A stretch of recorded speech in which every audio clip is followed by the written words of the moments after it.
سرور کونین نے ایک نہیں بلکہ ملک شام کی جانب 2 بار سفر کیے۔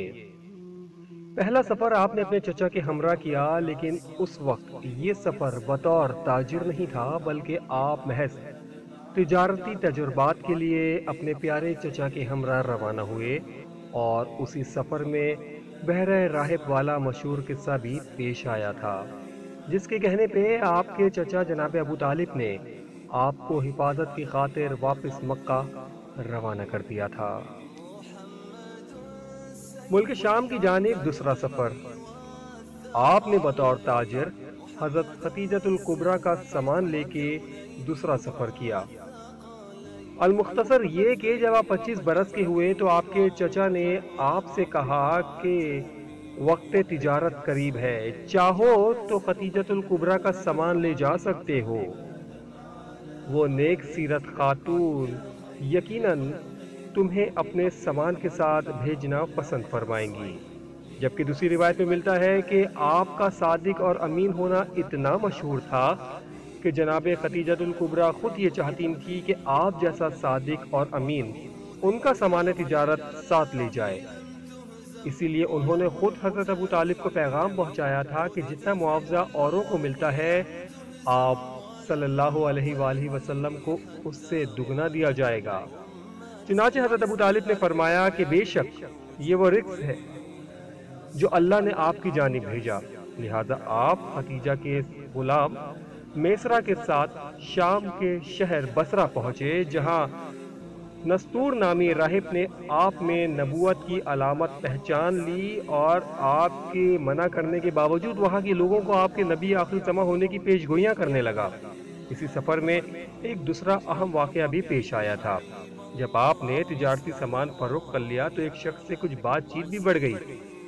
اس نے کہا، لات و عزیٰ کی قسم اٹھاؤ، یعنی پتھر کے 2 بتوں کی قسم اٹھاؤ۔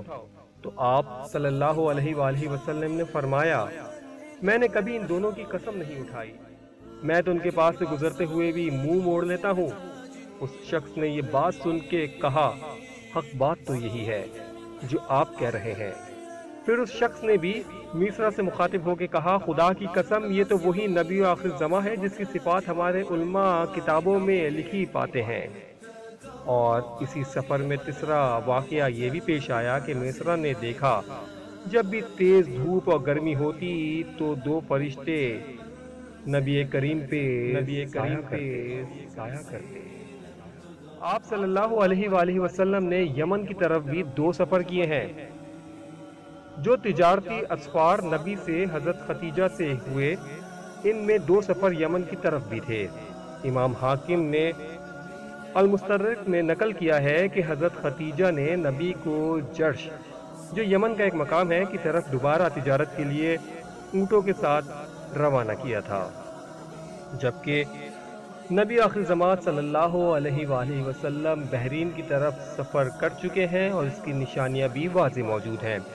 یعنی اعلان نبوت سے پہلے آپ کے بحرین کی طرف سفر کرنے کا واضح اشارہ اس صورت سے ملتا ہے کہ جس طرح آپ کی خدمت میں عرب کے دور دراز مقامات سے وفود حاضر ہوا کرتے تھے، ایسے ہی ایک وفد بحرین سے وفد عبد القیس کے نام سے بھی پہنچا، اور آپ نے اہل وفد سے بحرین کے ایک مقام کا دریافت فرمایا تو لوگوں نے تعجب سے پوچھا، اے اللہ کے رسول، آپ تو ہمارے ملک کے احوال ہم سے بھی زیادہ جانتے ہیں۔